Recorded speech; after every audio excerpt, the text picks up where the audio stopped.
Les acides alpha-aminés, structure des acides alpha-aminés.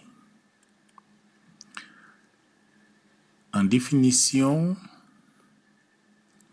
un acide alpha-aminé est un composé organique qui possède un groupe carboxyle COOH et un groupe amino NH2 liés au même atome de carbone, position 2 ou alpha.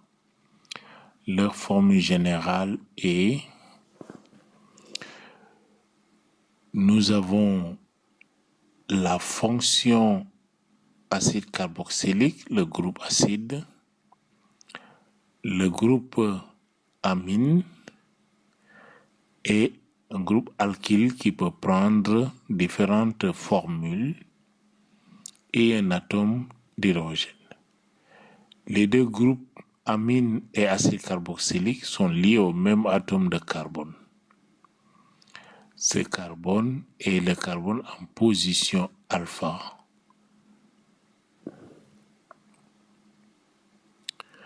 La nomenclature des acides alpha-aminés. Un acide alpha-aminé est nommé comme un acide carboxylique portant une fonction amine. Ainsi, le groupe carboxylique est désigné par la terminaison oïque et le groupe NH2 par le préfixe amino. Comme exemple, cette molécule sera nommée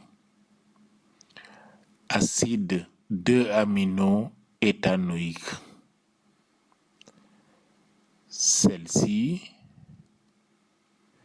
acide 2-amino-3-méthylbutanoïque. La plupart des acides alpha-aminés portent des noms usuels. Exemple, cette molécule a pour nom acide 2-amino-éthanoïque et en biochimie, on l'appelle glucine de symbole glu. Celle-ci est acide 2-amino-3-méthylbutanoïque ou la valine Val. Quant à cette molécule, c'est acide 2-aminopropanoïque ou alanine de symbole ALA. Quant à cette molécule, acide 2-amino-4-méthylpentanoïque ou la leucine de symbole Le. Dans la structure des acides alpha-aminés, il y a la présence de carbone asymétrique. Les acides alpha-aminés sont, à l'exception de la glycine, des molécules chirales car leur formule comporte un atome de carbone asymétrique.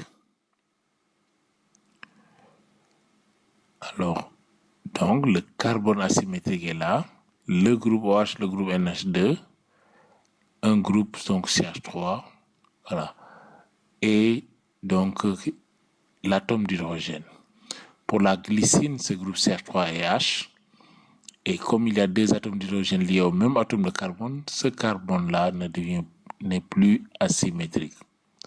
Donc, à l'exception de la glycine, tous les acides alpha-aminés posséderont donc au moins un atome de carbone asymétrique et on peut construire donc leur image par rapport à un miroir plan pour avoir donc les deux énantiomères.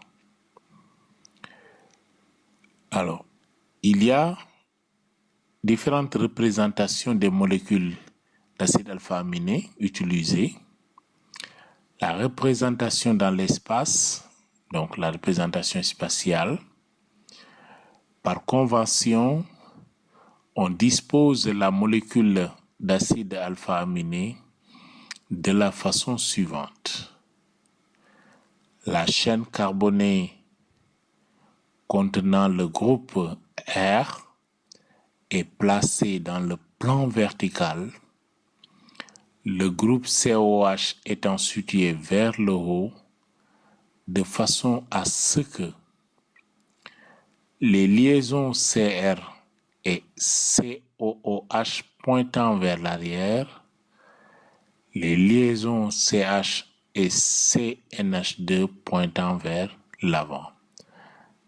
La convention respectée donne cette molécule-là.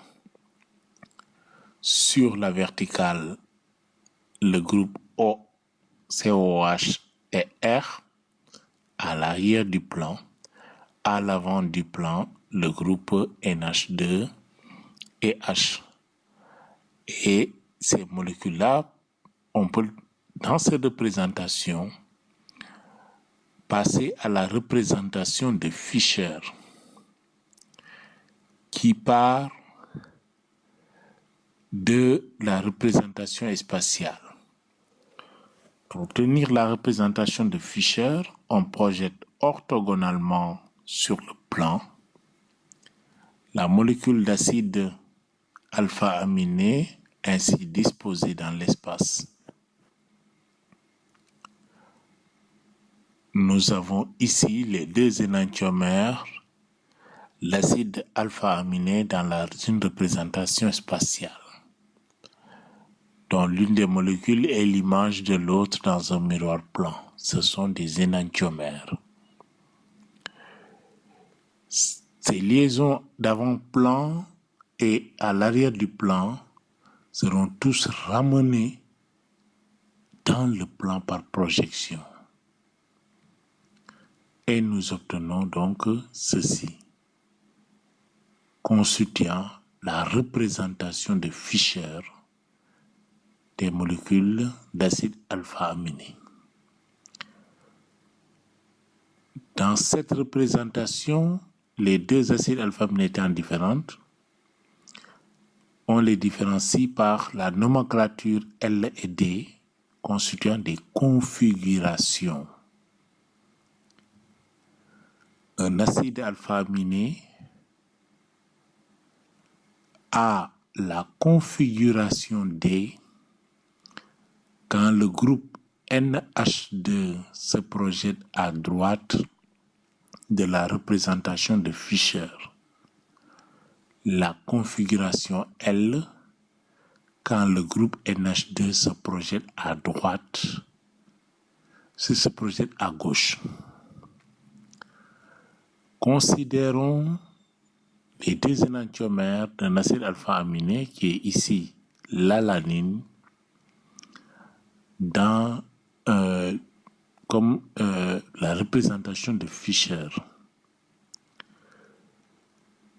Le groupe NH2 de cette molécule est projeté à droite, donc la configuration est de type D et on parle de D-alanine. Dans l'autre molécule, le groupe NH2 est projeté à gauche, la configuration est L et on parle de L-alanine. Il faut remarquer que tous les acides alpha-aminés ont la configuration L,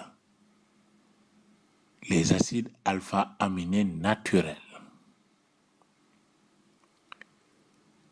Il n'y a aucun lien entre la configuration D et le terme dextrogir, comme il n'y en a aucun lien entre la configuration L et le terme lévogir et vice-versa. Le pouvoir rotatoire est une donnée physique non prévisible a priori. Il faut l'étudier expérimentalement.